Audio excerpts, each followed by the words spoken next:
ఇది. సో మరి మీరు ఎలా గెలిచారో మీరే చెప్పాలా. ఒకటి వెంకటేశ్వర గారు, ఆ పాయింట్లోకి వెళ్ళే ముందు ఇందాక గఫూర్ గారు చెప్పింది, మన శ్రీనివాస్ గారు చెప్పింది 100% మేము పరిగణనలోకి తీసుకోవాలి, నేను ఒప్పుకుంటాను. లాస్ట్ డిబేట్లో కూడా కొంత ఏదో నేను చెప్పాను, అంటే వాళ్ళ కథలు చూస్తా అంటే ఇంకా గమ్మున ఉండాల్సిన అవసరం లేదనిపిస్తుంది. ఇట్నే బాలకోట గారు ఆవేదన కూడా ఇదే కథ కొంచెం ఎక్స్టెంపోగా మాట్లాడారు. సో ఏంటంటే వీళ్ళ కథలు చూస్తా అంటే గమ్మున ఉంటే కష్టం అనిపిస్తుంది వీళ్ళని. ఎందుకంటే ఇదే కొడాలి నాని ఎన్నికల రిజల్ట్ వచ్చిన 2-3 రోజుల తర్వాత మా పార్టీ నుంచి ఒక చిన్న పిల్లోడు వెళ్తే భయపడిపోయి 3rd ఫ్లోర్లో బాత్రూంలో దాక్కున్నాడు. అట్టాటోడు మేము కాస్త బాత్రూంలో దాక్కున్నాడు. ఎవరు చూసి వచ్చారు? బాత్రూమ్ మా వాళ్ళు వెళ్ళి గారు కదా, రాలేటని పోతే గమ్మున ఇక్కడ రాలేదు కదా. అవును, ఏం కాదు సార్, లేదా అందరికీ తెలియలేదా? నాకు ఒక రోడ్డు చెప్పాడండి, అందరికీ తెలుసు, రాష్ట్రం మంది తెలుసు. కొడాలనే వ్యక్తి పోయి బాత్రూంలో దాక్కున్నాడు ఇంట్లో. ఏది వెళ్ళింది చిన్నపిల్లల ఇంటి దగ్గరికి. అదే వారం రోజులు తిరిగి వచ్చేళ్ళకి బయటకు వచ్చి ఇష్టం వచ్చినట్టు మాట్లాడిండు. ఓ చిన్న పిల్లలు వెళ్తే బాత్రూంలో దాక్కున్న వ్యక్తి వారానికల్లా తిరిగి బయటకు వచ్చి ఇష్టం వచ్చినట్టు మాట్లాడిందంటే కారణం ఏంటంటే ఇదే soft corner.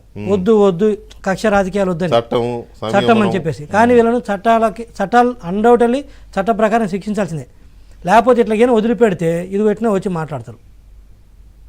100% sir Gafoor sir మీరు చెప్పింది వీరు చెప్పింది ఒప్పుకుంటాం, అందులో మళ్ళా లేదు, రెండో విషయం లేదు. రెండోది వచ్చేసరికి జగన్మోహన్ రెడ్డి గారు ఇందాక చెప్పారు, అర్థమైందండి, పెద్ద నాటకాలు ఆడుతాడు. ఆయనకు అర్థం కాకపోవడం ఏంటి, ఎందుకు ఓడిపోయాడు? మనము ఎన్నికలకు ఒక 15 రోజులు డిబేట్లో ముందు మీరే అడిగారు, మీ మేనిఫెస్టో సరిగా ప్రజల్లోకి వెళ్ళిందంటే నేనేదో కొంచెం తడుముకుంటూ తప్పదు కదా వెళ్ళిందని నేను చెప్పాను. నేనేదో అన్నట్టు కాదులే వద్దులే వెళ్ళలేదని చెప్పాను. అంటే నేను ఎందుకు చెప్తానంటే ఈ పాయింట్ సార్, మా మేనిఫెస్టో కూడా సరిగా జనాల్లోకి వెళ్ళలేదు వాస్తవం చెప్పాలంటే. అయినా కూడా ఇన్ని సీట్లు మాకు వచ్చినాయి ఏంటంటే అంటే మా మేనిఫెస్టో చూసి ఓట్లు వేయలేదు జనాలు. జగన్మోహన్ రెడ్డి అనే వ్యక్తిని చూడలేక కాదు, ఉండకూడదని వేశారు. అదే పొర్రపాటునో గ్రహపాటునో మళ్ళాగేనా అతనికైనా గెలిచాడంటే ఈ రాష్ట్రంలో ఇంకెవరు ఉండలేము, ఆస్తులు అమ్ముకొని వెళ్ళిపోవాలి అని కొంతమంది, ఇక ఉపాధి ఉండదు కొంతమంది, ఇక వీళ్ళు చేసే ఆగడాలు మనం తట్టుకోలేమని చెప్పేసి కొంతమంది భయపడేశారు. అది 100% జగన్మోహన్ రెడ్డి గారికి తెలుసు. ఇప్పుడే కాదు నేను చెప్తున్నా, జగన్మోహన్ రెడ్డి ఏదో 10% అట్ట వెళ్ళిపోయింది వీళ్ళు చేస్తే మళ్ళీ మాకు వస్తుంది అనుకుంటారు. మేమేం చేస్తాం పక్కన పెట్టేసి, నిన్ను మాత్రం 20 సంవత్సరాలు జనాలు మర్చిపోరు. నేను మళ్ళీ చెప్తాను ఈ పాయింట్, ఇంతకుముందు 2 సార్లు మీ డిబేట్లో చెప్తాను.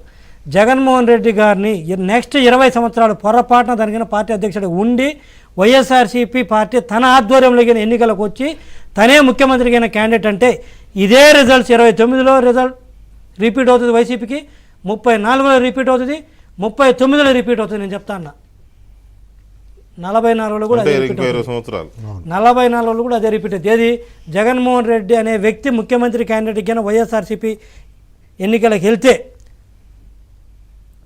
నాకు తెలిసి వారు ముఖ్యమంత్రి శ్రీమతి భారతి గారు వెళ్ళడానికి అవకాశం ఉంది వైఎస్ఆర్సీపీ పార్టీ అధ్యక్షురాలయ్యి. నాకు తెలిసి ఒక 2 సంవత్సరాలు కొంచెం బెటర్ అవుద్ది అంటాను, కొంచెం బెటర్ అవుతుందని చెప్తే మళ్ళీ ఆ పార్టీని ఆ కుటుంబాన్ని వైఎస్ఆర్సీపీ అంటే వైఎస్ రాజశేఖర్ జగన్మోహన్ రెడ్డి గారి కుటుంబాన్ని మళ్ళీ ప్రజలు ఎన్నుకుంటారు.